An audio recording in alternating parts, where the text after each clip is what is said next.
Salve minha gente, sejam bem-vindos, eu sou Eric Camacho e você está em mais um Bíblia para Preguiçosos. No vídeo de hoje nós daremos continuidade à leitura do livro dos Atos dos Apóstolos. Se você está comigo, assista o vídeo até o final, deixe o seu like, inscreva-se no canal. Vamos à leitura a partir do capítulo 16, a fonte do ministério. Paulo se dirigiu a Derbe e a Listra. Havia em Listra um discípulo chamado Timóteo, filho de uma judia que se tornara cristã e de pai grego. Os irmãos de Listra e Icônio davam bom testemunho de Timóteo.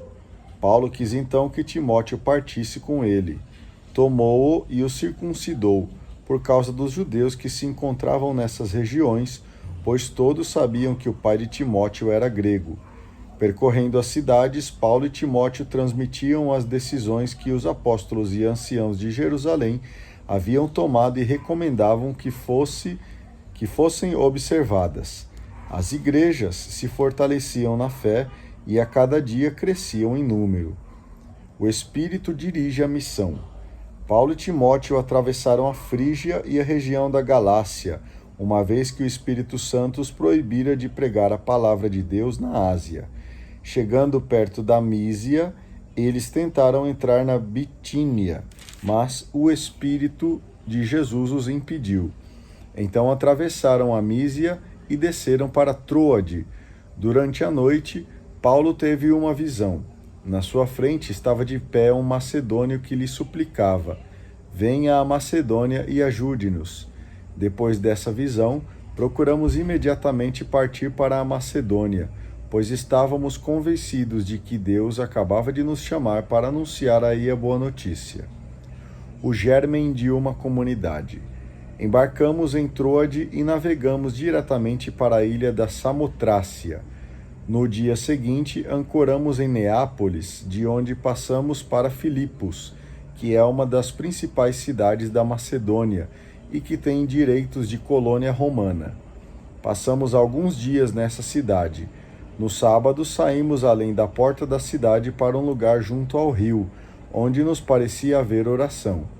Sentamo-nos e começamos a falar com as mulheres que estavam aí reunidas. Uma delas se chamava Lídia, era comerciante de púrpura, da cidade de Tiátira. Lídia acreditava em Deus e escutava com atenção. O Senhor abrira o seu coração para que aderisse às palavras de Paulo. Após ter sido batizada, assim como toda a sua família, ela nos convidou: se vocês me consideram fiel ao Senhor, permaneçam em minha casa, e nos forçou a aceitar. O testemunho desmascara a opressão. Estávamos indo para a oração quando veio ao nosso encontro uma jovem escrava, que estava possuída por um espírito de adivinhação. Fazia oráculos e obtinha muito lucro para seus patrões. Ela começou a seguir Paulo e a nós, gritando: esses homens são servos do Deus Altíssimo e anunciam o caminho da salvação para vocês. Isso aconteceu durante muitos dias.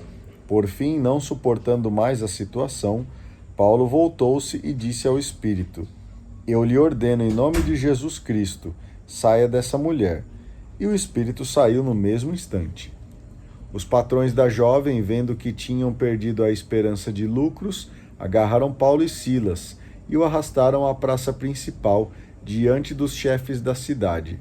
Apresentaram os dois aos magistrados e disseram: estes homens estão provocando desordem em nossa cidade. São judeus e pregam costumes que a nós, romanos, não é permitido aceitar nem seguir. A multidão se amotinou contra Paulo e Silas, e os magistrados rasgaram as vestes deles e mandaram açoitá-los com varas. Depois de os açoitar bastante, os lançaram na prisão, ordenando ao carcereiro que os guardasse com toda a segurança. Ao receber essa ordem, o carcereiro os levou para o fundo da prisão e prendeu os pés deles no tronco. À meia-noite, Paulo e Silas estavam rezando e cantando hinos a Deus. Os outros companheiros de prisão escutavam. De repente, houve um terremoto tão violento que sacudiu os alicerces da prisão. Todas as portas se abriram e as correntes de todos se soltaram. o carcereiro acordou e viu as portas da prisão abertas. Pensando que os prisioneiros tivessem fugido, puxou da espada e estava para suicidar-se. Mas Paulo gritou: "Não faça isso, nós estamos todos aqui." Então o carcereiro pediu tochas, correu para dentro e, tremendo, caiu aos pés de Paulo e Silas. Conduzindo-os para fora, perguntou: "Senhores, que devo fazer para ser salvo?" Paulo e Silas responderam: "Acredite no Senhor Jesus, e serão salvos você e todos os da sua casa." Então Paulo e Silas anunciaram a palavra do Senhor ao carcereiro e a todos os da sua casa. Na mesma hora da noite, o carcereiro os levou consigo para lavar as feridas causadas pelos açoites. A seguir, foi batizado junto com todos os seus. Depois, fez Paulo e Silas subir até a sua casa. Preparou-lhes o jantar e alegrou-se com todos os seus familiares por ter crido em Deus.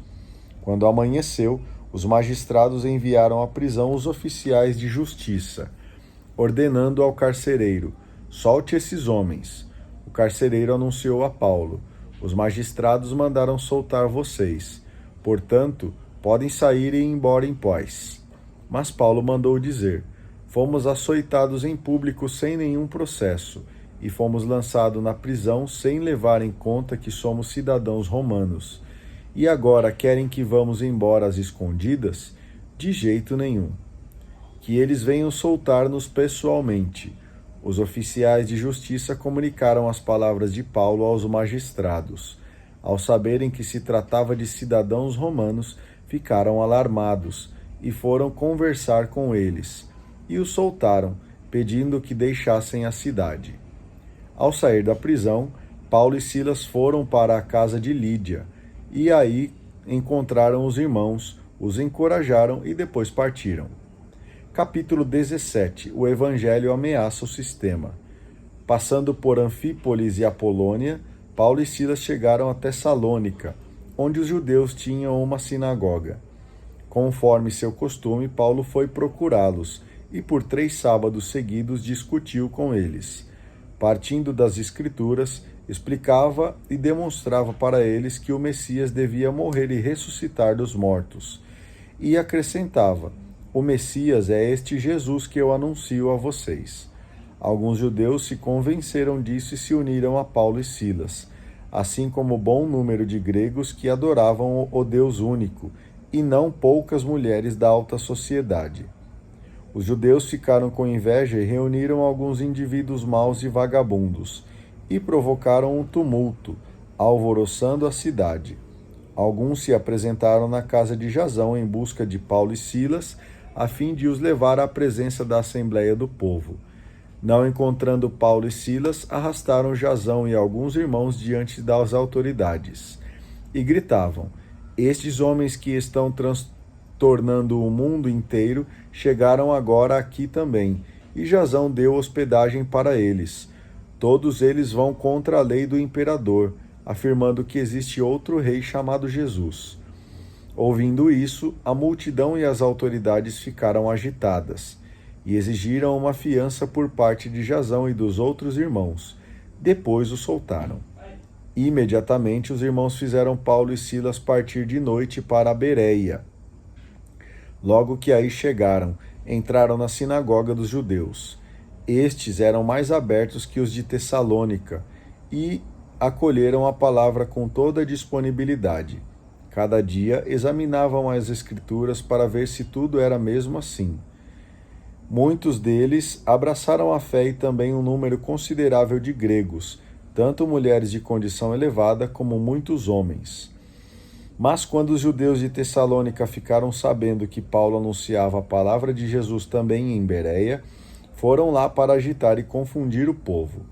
Imediatamente os irmãos fizeram Paulo partir para a costa, enquanto Silas e Timóteo permaneceram aí.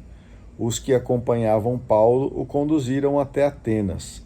Depois voltaram com ordens para que Silas e Timóteo fossem encontrá-los o mais depressa possível. A dinâmica da evangelização. Enquanto Paulo os esperava em Atenas, ficou revoltado ao ver a cidade cheia de ídolos. Por isso discutia nas sinagogas com os judeus e pagãos que adoravam o Deus único. E todos os dias discutia em praça pública com aqueles que ia encontrando. Também alguns filósofos e epicureus e estoicos começaram a conversar com ele. Alguns diziam: o que estará querendo dizer esse charlatão? Outros diziam: deve ser um pregador de divindades estrangeiras, porque Paulo anunciava Jesus e a ressurreição.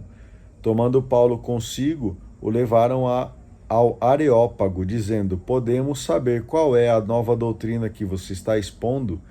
De fato, as coisas que você diz soam estranhas para nós. Queremos, portanto, saber do que se trata. Com efeito, todos os atenienses e os estrangeiros residentes passavam o tempo a contar ou a ouvir as últimas novidades. De pé no meio do Areópago, Paulo disse: senhores de Atenas, em tudo eu vejo que vocês são extremamente religiosos. De fato, passando e observando os monumentos sagrados de vocês, encontrei também um altar com esta inscrição: ao Deus desconhecido. Pois bem, esse Deus que vocês adoram sem conhecer é exatamente aquele que eu lhes anuncio, o Deus que fez o mundo e tudo o que nele existe. Sendo Senhor do céu e da terra, ele não habita em santuários feitos por mãos humanas. Também não é servido por mãos humanas, como se precisasse de alguma coisa, pois é ele que dá a todos a vida, respiração e tudo o mais. De um só homem ele fez toda a raça humana para habitar sobre toda a face da terra, tendo fixado os tempos previamente estabelecidos e os limites de sua habitação. Assim fez para que buscassem a Deus e para ver se o descobririam, ainda que fosse às apalpadelas. Ele não está longe de cada um de nós, pois nele vivemos, nos movemos e existimos. Como alguns dentre os poetas de vocês disseram, somos da raça do próprio Deus.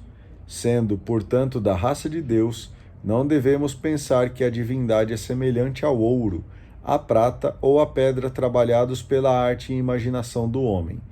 Mas Deus, sem levar em conta os tempos da ignorância, agora anuncia aos homens que todos e em todo lugar se arrependam, pois ele estabeleceu um dia em que irá julgar o mundo com justiça, por meio do homem que se designou e creditou diante de todos, ressuscitando-o dos mortos.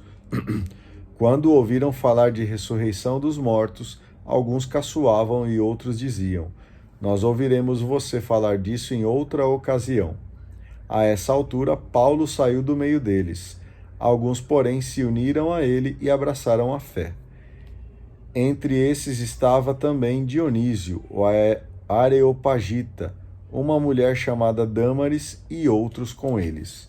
Muito bem, eu agradeço a você que acompanhou a leitura até aqui comigo. Por favor, deixe o seu like, inscreva-se no canal, faça o seu comentário e a gente se vê no vídeo de amanhã. Tenha um excelente dia e que o Senhor continue te abençoando. Um grande abraço e tchau!